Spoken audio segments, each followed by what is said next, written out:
Buenos días con todos. Sin antes dejar de agradecer a la Sociedad Latinoamericana de Hombre y Codo y a Ecumano por este módulo que básicamente se ha vuelto ya parte de las conferencias. Hace algún tiempo no teníamos este espacio y esta oportunidad de hablar de algo tan bonito, complejo y que muy pocas personas lo disfrutamos hacer. Y para mí es realmente grato que así seamos pocos hoy en esta sala, ya hay gente que en Ecuador está dedicada a hacer esto. Y no solamente en Quito, en Cuenca, no solamente traumatólogos, sino cirujanos de mano, eh, fisioterapeutas que también están encargadas.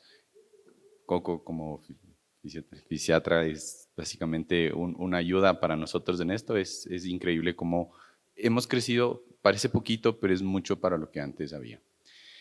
Es difícil la charla que me tocó porque estoy en medio de muchas cosas que se repiten y en honor al tiempo quiero saltarme algunas que ya Cristian nos ayudó con la exploración. Y sí, básicamente el plexo braquial puede ser atemorizante, complejo por toda la estructura anatómica que tiene, pero en dibujos es bonito, pero realmente en la práctica es complejo. Y lo que no muchas veces se dice es que el plexo braquial de por sí ya tiene variaciones anatómicas, y muchas. Y hay gente que está dedicada a estudiar solamente las variaciones anatómicas. Entonces, ¿qué es lo que tiene que hacer uno?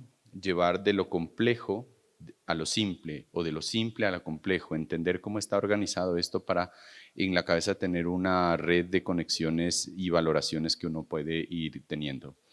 Y se vuelve más complejo cuando el plexo braquial se lesiona traumáticamente. No es lo mismo una compresión o una eh, compresión externa o por músculos accesorios o por huesos que está comprimido, que es más fácil diseccionarlo cuando es un traumatismo abierto por arma blanca que cuando es traumático y lleva varios meses.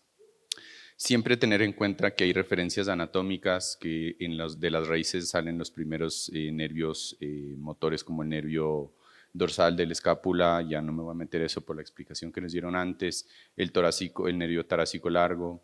Son referencias anatómicas que uno tiene que saber y buscar en el momento que está haciendo la exploración de un plexo traumático que ha pasado mucho tiempo. Este es uno de los más importantes que uno tiene que encontrar, diseccionar y reparar cuando hay lesiones, que es el nervio supraescapular, que sabemos que es una de las ramas posteriores del el tronco superior. Obviamente tenemos el nervio subclavio, poco importante en algunas ocasiones, pero también es una referencia anatómica. Este sale de la parte anterior y es importante saber que está anterior y el supraescapular está más hacia posterior de la raíz. Obviamente tiene sus subdivisiones y sus exploraciones básicas y las alteraciones que éstas pueden tener dependiendo de la lesión. La clasificación básicamente fue modificada por Susan McKinnon, aumentando la clasificación grado 4, y esta es una de las más importantes porque es la mezcla de las tres anteriores.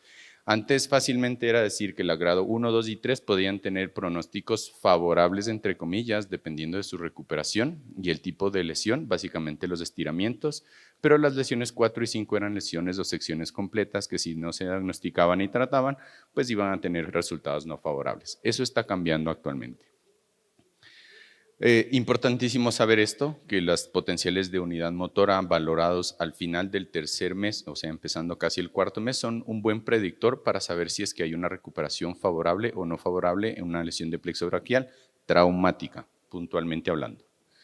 Saber las contribuciones de cada raíz hacia los troncos y los troncos hacia sus cordones laterales. No es lo mismo que tengamos una contribución de C5 o C6 para el músculo cutáneo, por ejemplo, que hablar de la contribución que tiene C7. Entonces, depende de la contribución motora que tenga cada raíz al nervio, el pronóstico también que podamos darle o la exploración.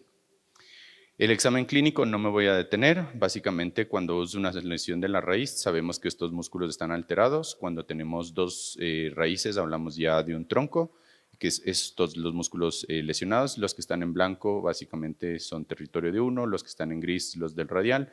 Los que están más oscuros, mediano y cubital. Pasaré rápidamente por honor al tiempo y la explicación previa. ¿Sí? Básicamente saber que hay lesiones solo de la raíz, del tronco, y las exploraciones van enfocadas a buscar debilidades o alteraciones en estos músculos puntuales. Obviamente hay lesiones pre y postganglionares, una charla que viene a continuación hablará puntualmente de esto. Solo rápidamente saber que en las lesiones postganglionares por estiramiento en la parte sensitiva y motora es variable. Perdón, las rupturas completas tienen alterada la parte sensitiva y motora por igual, y las preganglionares la sensibilidad es normal y la parte motora es la que está alterada. Lesiones altas dan los síntomas que ya mencionaron, de hecho tenemos hasta el mismo gráfico. Básicamente la exploración que ya se explicó, la parte sensitiva que no hay que olvidarse, también exploración sensitiva, lo mismo las raíces inferiores y obviamente las lesiones del tronco inferior que son básicamente por estiramiento, que son las menos frecuentes afortunadamente porque son las que lesionan la mano. Y las lesiones obstétricas, que son las que dan la lesión del tronco inferior, C8T1, cuando realmente está afectado puntualmente la mano. Las lesiones totales involucran todo. Se vuelve complejo después porque uno tiene que entender que cada nervio está contribuyendo a uno o varios músculos y de esto es la sapiencia o la importancia del examen clínico que nos hablaron antes. Obviamente los cordones tienen contribuciones, no sé, ¿se trabó esto? ¿Me ayudan pasando a la siguiente, por favor? No sé qué pasó, ya. Tienen contribuciones de anteriores cuando el cordón lateral está lesionado, el músculo cutáneo es del afectado y territorio del nervio sensitivo. El cordón posterior básicamente es del nervio axilar y el nervio radial. El medial está afectado el nervio cubital y los intrínsecos, obviamente, y el manejo de las lesiones del plexo braquial. Cuando son lesiones abiertas penetrantes por arma blanca, cuando son lesiones cerradas, cuando son lesiones por armas de fuego o cuando hablamos de un síndrome de Parsonage-Turner. Esas son las decisiones que uno tiene que tomar cuando hablamos de lesiones de plexo braquial. Cuando son lesiones abiertas, perdón la modificación de esto, al pasar a PowerPoint hubo un problema. Cuando hay déficit neurológico, siempre explorar la herida. Si no hay lesiones nerviosas, se maneja como una lesión cerrada. Al explorar la herida, si hay lesión nerviosa y es una lesión cortante, se sutura o se reconstruye con injertos. Y si es un desastre, se tapa. Se trata de reparar, se aproxima, se fija los cabos proximales y distales para una reconstrucción posterior entre 3 semanas a 3 meses, dependiendo del grado de compromiso de tejidos blandos. ¿Por qué aproximar y por qué fijar los cabos? Porque estos se retraen y es más difícil luego repararlos y necesitamos injertos para poder sortear el espacio que puede aumentar si no se fijan estos cabos. Este es un ejemplo de una lesión traumática por arma de fuego. Se ve la sección completa del cordón lateral y aquí la reparación completa. ¿Sí? Esta es una lesión traumática de plexo braquial. Aquí otra exploración en la cual teníamos alterados los dos cordones. Esto es retroclavicular. Aquí tenemos la clavícula a los lados y la reparación que se tiene de ambos. ¿Sí? En las heridas por arma de fuego, la onda expansiva es la que puede lesionar los nervios. Y puede seccionarlos también. Siempre hay un déficit neurológico y la recomendación en bibliografía es esperar 4 meses hasta la exploración, a menos que haya una lesión grande que uno pueda explorar. Al examen físico eso es lo que nos dirá. La electromiografía y velocidad de construcción nos dirán si debemos hacer una sutura o reparación o vigilar el estado del nervio. Y las lesiones cerradas básicamente que son las clásicas, electromiografía a las 4 o 6 semanas posterior a la lesión.